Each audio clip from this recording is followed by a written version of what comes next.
함께 읽겠습니다. 이러므로 우리에게 구름같이 둘러싼 허다한 증인들이 있으니 모든 무거운 것과 얽매이기 쉬운 죄를 벗어버리고 인내로써 우리 앞에 당한 경주를 하며 아멘. 예, 기도하겠습니다. 하나님, 오늘도 복된 날 우리에게 주시고 또 하루를 살아갈 수 있도록 인도하여 주셔서 감사합니다. 오늘 하루를 살아갈 때 이 놀라우시고 위대하신 우리 하나님의 은혜가 우리 성도들 삶 가운데 넘치게 하여 주시고 그 은혜로 정말 주 하나님, 위대하신 우리 하나님 찬양하며 오늘 하루도 기쁘게 살아갈 수 있도록 은혜를 더하여 주옵소서. 하나님, 오늘 하루 살아갈 때도 우리를 공격하는 모든 악한 것과 또 우리를 힘들게 하는 모든 말에서 자유케 되게 하여 주시고 오직 주님만 기뻐하며 주님만 바라보며 살아갈 수 있도록 은혜를 내려 주옵소서. 이 시간 1,000번째로 드려지는 예물들과 또 범사에 감사하여 드려진 예물을 기뻐 받아 주옵시고 말씀을 나눌 때 우리와 함께하여 주시옵소서. 감사하고 거룩하신 예수 그리스도 이름으로 기도 올렵나이다. 아멘. 공무원들은 대부분 이 지침대로 그 결정들을 합니다. 물론 이게 지침대로 하지 않고 뭐 또 다른 뭐 힘이나 물론 우리나라가 지금 뇌물이라는 것도 많이 줄어들었지만 그래도 뭐 여러 가지 법들이 생겼죠. 뭐 김영란법이든 무슨 법이든 이런 법들이 생겨서 이 뇌물로 결정되어지는 것들은 적지만 그래도 간간히 뉴스에 나오면 뭐 그런 이 힘과 권력에 의해서 또 이 뇌물로 인해서 이런 뭐 변경된 일들이 있으면 참 그것은 땅을 치고 나쁜 일이죠. 어쨌든 뭐 그런 일들을 제외하고는 대부분 이 공무원들은 이 매뉴얼대로 지침대로 결정을 합니다. 왜냐하면 사람마다 상황들이 다 다르고 경우들이 다 다른데 이 경우와 이 상황에 맞게끔 다 모든 것을 적용하다 보면 어떤 사람들은 억울하고 더 억울한 일이 생길 것이고 또 어떤 사람들은 차별을 느끼게 될 것이기 때문입니다. 물론 이 매뉴얼이라는 것은 이 지침이라는 것은 창조적이고 어떤 뭐 자기 개발적인 것은 안 됩니다. 아무래도 이 매뉴얼대로 움직이다 보니 딱딱하죠. 그리고 한계가 분명히 있습니다. 우리가 느끼는 이 공무원들이 다 이 잘못된 사람들은 아닐 텐데 약간의 답답함을 느끼는 건 이런 창의적인 것과 이 어떤 그런 이 상황별 대처하는 것들이 이 신속하지 못하기 때문이에요. 뭐 그런 것들을 제외하고서는 아무래도 지침대로 매뉴얼대로 행동하는 게 아마 모든 사람들에게 유익이 될 것입니다. 그런 의미로 본다면 우리에게도 영적인 지침서가 필요합니다. 우리가 신앙생활을 하다 보면 이런 경우 저런 경우예요. 그러니까 이 목회자들이 그런 경우들을 결정해야 될 때가 있어요. 그래서 상황마다 하는 거죠. 제가 지금 사실은 참 미리미리 하는 걸 참 중요하게 생각하는데도 불구하고 최근에는 좀 즉흥적인 일들을 좀 할 때가 있어요. 지난 주일에 아내랑 또 우리 늘 이제 우리 성도들 또 이제 이제 신앙생활하는 성도들을 어떻게 하면 좀 이렇게 즐겁게 해줄까 뭐 하는 생각에 이제 삼겹살을 좀 구워주고 밥을 좀 먹이면 좋겠다 이 생각하는데 그거는 이제 미리 생각을 했던 거긴 해요. 근데 아니 젊은 사람들만 먹이는 게 또 마음이 안 좋은 거죠. 그래서 생각에 5월은 가정의 달이기도 한데 우리 어른들도 우리 성도들도 다 먹이면 좋겠다. 그 생각이 들어서 참 좋지요. 그쵸? 좋은 생각 아닌가요? 다 같이 삼겹살 구워 먹고 마지막 저녁은 식사가 없어서 그냥 가는 날인데 이제 그렇게 하지 않고 같이 식사하니까 참 좋겠다 생각이 들지만 일이 커요, 안 커요? 일이 커요. 지금 제가 이걸 어떻게 하면 좋을까? 뭐 좋은 고기를 드시게 하면은 참 좋겠지만 이게 또 비용이 한두 푼은 안 될 텐데. 그래서 지금 계속 그 고민을 어제 밤에도 어떻게 이렇게 지혜롭게 하면 좋을까? 그 데크에 앉아서 이 뭐 우리 돗자리들 깔아 놓고 거기서 구워 먹는 팀도 있고 다 같이 구워 주는 데도 있고 뭐 여러 가지 방법들을 뭐 옥상에서 먹을 사람은 옥상에서 먹기도 하고 이렇게 목장별로 나눠서 집에서 이제 브루스타 목장별로 가져오면 되니까요. 그렇죠? 그렇게 하면 또 어떻게 할까? 막 이런 생각들을 하게 됩니다. 근데 즉흥적인 생각들을 하다 보니까 이 매뉴얼을 벗어난, 그러니까 교회 개혁을 이제 1년 동안 교회 계획안을 짰잖아요. 그러니까 그 계획을 벗어났을 때 어떻게 대처하면 좋을까? 이런 거에 대한 망설임이 생기고 또 부담감도 있습니다.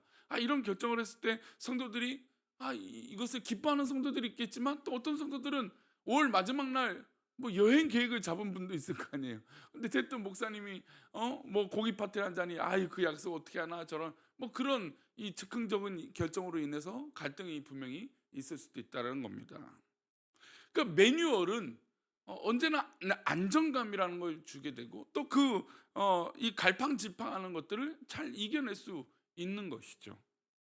그 영적인 매뉴얼, 신앙적 매뉴얼은 참 중요한 것 같습니다. 당연히 그것은 성경이겠죠. 그러나 오늘 본문에 있는 이 고난에 대한 이 도전, 이 고난을 어떻게 대처하고 고난을 어떻게 마주할 것인가에 대한 이 매뉴얼이 바로 히브리서 12장에 나오는 것 같습니다. 우리 그런 의미로 1절 말씀 다시 한번 볼까요? 이러므로 우리에게 구름같이 둘러싼 허다한 증인들이 있으니 모든 무거운 것과 얽매이기 쉬운 죄를 벗어버리고 인내로써 우리 앞에 당한 경주를 하며. 지금 이 편지를 받는 성도들은 기독교가 공인되기 전이에요. 그러니 얼마나 핍박을 많이 받겠습니까? 얼마나 어려움들을 많이 겪겠습니까? 그런데 이런 믿음을 지켰던 사람들이 구름같이 둘러싼 허다한 증인들이 있다라는 겁니다. 그러니까 많은 사람들이, 많은 믿음의 사람들이 고난이 왔을 때 그냥 도망가거나 피했던 것이 아니라 그것들을 잘 견디고 믿음으로 하나님 앞에 바로 섰다는 것이죠. 근데 그 바로 섰던 이 경우들이 어떤 경우냐면 모든 무거운 것들이 있었고 얽매이기 쉬운 죄들이 있었다는 겁니다. 그런 어려움과 공격이 우리 가운데 있을 때 그것을 쉽게 죄를 벗어버리고 어떻게 버텼습니까? 인내로서 우리 앞에 당한 경주들. 그 경주는 그냥 쉬운 일이 아니죠. 여러분 막상 이 달리기 한다고 하면 쉬운 일이겠습니까? 쉽지 않죠. 달린다는 건 고난의 일들이에요. 힘든 경주죠. 근데 그 경주를 앞두고 있다라는 겁니다. 근데 그것들을 감내하기 위해서는 어떤 자세가 필요합니까? 인내하고 참고 견뎌야 되는 자세가 우리 가운데 있어야 된다는 것이죠. 믿음 생활 하다 보면 이런 고난과 어려움들이 있어요. 하지만 우리가 주님 앞에 하나님을 바라보고 믿음으로 살아갈 때 인내로서 이 경주해야 할 자세를 가져야 된다는 겁니다. 인내할 이 자세로 이것들을 견디고 인내하면 하나님께서 부어주시는 은혜의 결과들이 분명 있다라는 것이죠. 그래서 그 방향성을 얘기하고 있습니다. 그러니까 고난이 오고 어려움이 왔을 때 그 방향성이 있어요. 그 방향성은 무엇일까요? 2절 말씀입니다. 함께 읽겠습니다. 믿음의 주여 또 온전하게 하시는 이인 예수를 바라보자. 그는 그 앞에 있는 기쁨을 위하여 십자가를 참으사 부끄러움을 개의치 아니하시더니 하나님 보좌 우편에 앉으셨느니라. 믿음의 주여 온전하게 하신 이, 그러니까 그 어려움과 고난이 올 때마다 믿음의 주님이시고 온전하게 하시는 예수님을 바라보라는 것이죠. 우리 주님이 그 앞에 있는 기쁨을 위하여, 사실 이게 뭐가 기쁨이겠습니까? 예수님도 십자가의 그 길을 걸어가시는데 그 앞에 있는 것이 무엇이 기쁨이겠습니까? 그런데 왜 기쁨입니까? 그 십자가로 말미암아 우리가 구원받게 되고 우리가 죄에서 자유케 되고 우리가 하나님께 가까이 가니까 주님은 그것이 기쁨이 되는 것이죠. 그래서 그 십자가를 참으셨던 겁니다. 그 부끄러움과 그 어려움을 개의치 아니하시고 하나님 보좌의 우편에 승천하여 올라가 계신 것이죠. 그러니 고난 당할 때마다, 우리 어려움이 있을 때마다 누구를 바라봐야 될까요? 어떤 사람을 바라보고 어떤 인간에 대한 어떤 그런 기대를 갖고 있는 것이 아니라 온전하게 하시는 믿음의 주님은 믿음의 주님이신 예수님을 바라봐야 되는 것이죠. 오늘도 우리가 이 새벽에 기도하는 것은 바로 우리 주님을 바라보기 때문이에요. 우리가 주님을 믿고 있기 때문이죠. 어떤 경우든 어떤 일이 있어든 오직 주님만 바라보고 견뎌 나가는 일인 것인 줄 믿습니다. 이 편지를 받는 이 독자들이나 예수님이 이 땅에서 고생하신 것은 동일한 것이죠. 예수님이 이 땅에 오셨을 때 이 로마의 정치, 이 로마의 권력, 또 이 유대인들의 이 권력, 이 정치욕, 그 욕심들, 인간의 그 더러운 죄로 인하여 예수님이 돌아가신 거 아니겠습니까? 그럼에도 불구하고 예수님은 우리를 구원하시기 위하여 그 십자가의 길을 묵묵하게, 또 때로는 기쁘게, 때로는 눈물을 흘리며 기도함으로 그 일들을 감당하셨던 것이죠. 그러니 우리도 최후 승리를 얻기까지 우리 주님과 함께 걸어가야 될 줄 믿습니다. 그러니 어려움이 오고 어떤 이 고난이 왔을 때 낙심하거나 포기하지 마십시오. 묵묵히 그 길을 걸어가십시오. 그리고 주님을 바라보신다면 분명히 승리의 깃발이 우리 가운데 꽂혀질 줄 믿습니다. 묵묵히 인내하고 십자가를 바라보고 나아가다 보면 저 사탄이 우리를 분명 공격할 것이에요. 그러나 끊임없이 시험할지라도 우리는 분명 이기게 될 줄 믿습니다. 그래서 이렇게 4절은 이야기하고 있습니다. 우리 4절 말씀입니다. 너희가 죄와 싸우되 아직 피 흘리기까지는 대항하지 아니하고, 우리를 죄 짓도록 만들고 사탄의 하수인으로 이 사탄 마귀는 우리를 공격하고 유혹합니다. 죄에 빠지도록 하고 있습니다. 그런 죄와 유혹이 있을 때 우리는 어디까지 싸우라는 겁니까? 피 흘리기까지 싸우라는 겁니다. 사실 우리가 고난을 이길 수 있는 힘은 예수 그리스도의 십자가 하나밖에 없습니다. 주님 십자가 붙들고 오늘도 견디고 앞으로 견디고 나아가면 저 사탄을 분명히 이기게 될 줄 믿습니다.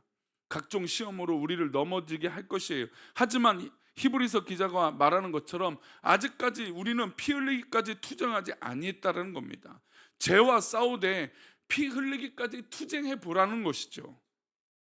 이 말씀은 우리에게 좋은 교훈이 됩니다. 우리가 죄와 싸운다고 하지만 마음을 다해서 죄와 싸우는 것이 또 그런 것인지 전력을 다하고 있는 건지 돌아봐야 됩니다. 남이 대신해 줄 수 있는 것이 아니에요. 우리가 자녀들을 키울 때 양육하고 바랄 때 가장 고심하고 있는 게 뭡니까? 이 아이들이 이제 세상에 나가면 스스로 싸워야 되잖아요. 이 아이들이 스스로 커야 되고 스스로 결정해야 되는데 만약에 스스로 그것들을 이겨내지 못하면 그것만큼 안타까운 일이 어디 있습니까? 그래서 부모님들은 전전긍긍하며 자녀들을 위하여 기도하는 거 아닙니까? 이 아이들이 스스로 잘 이기게 해달라고. 그렇죠. 지금 히브리서 기자는 이 믿음의 성도들을 바라볼 때 스스로 투쟁하여 싸울 믿음의 결단들이 있으라는 겁니다. 영적인 싸움은 대신 싸워주는 것이 아니기 때문이죠. 부모님이 싸워주는 게 아니라 내가 싸워야 되고 스스로 그것들을 결단해야 되는 것이죠. 그래서 너희가 죄와 싸우되 아직 피 흘리기까지는 대항하지 아니했다라는 것은 우리가 이 영적인 싸움과 믿음의 경주를 할 때 고난이 왔을 때 스스로 이 대항할 결심과 의지가 있어야 된다는 것이죠. 그런데 우리가 가끔 보면 성도들 중에 죄 지어서 하나님께서 징계하시면 믿음의 자리를 떠나는 경우들이 있어요. 베드로는 예수님의 십자가를 가로막다가 예수님이 뭐라고 하셨습니까? 사탄아 물러가라 그랬어요. 보세요. 만약에 교회 안에서 사탄아 물러가라 누군가에게 이런 이야기를 듣는다면 이거를 감당할 수 있는 사람들이 있을까요? 물론 뭐 그런 일들이 일어나는 경우들은 없지만 만약에 우리의 신앙의 각오가 그렇다라는 거예요. 만약에 내가 하나님의 일들을 감당하려고 하는데 이런 어려움과 공격을 받는다고 했을 때 그것들을 능히 감내할 수 있는 분들이 있냐 이거예요. 그런데 베드로도 예수님이 사탄아 물러가라 했어요. 사실 이거 굉장히 충격적인 표현이죠. 내가 예수님의 제자고 내가 예수님을 사랑하고 예수님을 따르는데 갑자기 예수님 좀 전에는 예수님이 나에게 반석 위에 교회를 세우시고 하늘의 열쇠를 나에게 주신다고 했는데 아니 얼마 지나지 않아서 나에게 이 사탄아 물러가라 하시니 베드로 입장에서는 얼마나 당혹스러운 표현이겠습니까? 그런데 베드로는 개의치 않았습니다. 때로는 책망도 받고 혼나기도 하지만 누구의 곁을 떠나지 않았습니까? 물론 부인하기도 했습니다. 그러나 계속해서 주님 곁을 떠나지 아니했다는 것이죠. 서운할 법도 한데 예수님 꼭 붙들고 살아서 훌륭한 믿음의 열매를 맺게 된다는 것이죠. 여러분, 우리의 신앙생활을 누구를 바라보고 하고 계십니까? 우리가 어려운 일이 있고 고난이 있을지라도 우리의 이 경주를 믿음의 주에 온전하게 하신 예수님을 바라봐야 되는 거 아니겠습니까? 하나님이 우리를 징계하신 까닭엔 열매 때문입니다. 우리 11절인데요. 함께 읽겠습니다. 무릇 징계가 당시에는 즐거워 보이지 않고 슬퍼 보이나 후에 그로 말미암아 연단받은 자들은 의와 평강의 열매를 맺느니라. 그러니까 지금 이 고난과 핍박을 당하고 또 때로는 신앙생활 안에서 어려운 일들을 당할지라도 그것은 즐거운 일이 아니죠. 그게 왜 즐겁겠습니까? 슬퍼 보일 것입니다. 하지만 후로 그로 말미암아 이 고난을 당하고 연단을 당하고 때로는 시험을 당하고 주님께서 주시는 그 고난의 길을 걸을 때는 그게 즐거워 보이진 않지만 후에 그 연단 받은 자들은 어떤 것을 경험하게 되는 거예요? 의와 평강의 열매를 경험하게 된다는 것이죠. 여러분, 이게 얼마나 귀하고 소중한 겁니까? 내가 주를 위하여 핍박받고 내가 주를 위하여 고난당하고 내가 주를 위하여 연단을 받는데 그것을 묵묵하게 기뻐하고 그 묵묵하게 그 길을 감당하면 의와 평강의 열매를 맺게 된다는 것이죠. 우리 성도님들이 있는 곳에 은혜와 의와 평강의 열매들이 끼쳐지기를 바랍니다. 여러분, 내가 있는 곳이 의와 평강이 있어야 되는 거 아니겠습니까? 내가 있는 곳에 하나님의 은혜와 평강이 있어야 되는 거 아니겠습니까? 그래서 히브리서 기자는 수평적인 관계, 즉 이웃관계 관계를 이어서 설명해요. 우리 14절 말씀인데요, 함께 읽겠습니다. 모든 사람과 더불어 화평함과 거룩함을 따르라. 이것이 없이는 아무도 주를 보지 못하리라. 그렇죠. 우리가 우리 공동체 안에서 어려움과 힘든 일이 있을 수도 있어요. 신앙생활 하다 보면 언제나 내 마음에 합당한 일만 이루어지는 게 아니에요. 제가 누누이 말하지만 우리 성도님들이 판단하고 생각하는 것들이 틀리지 않았다라는 거예요.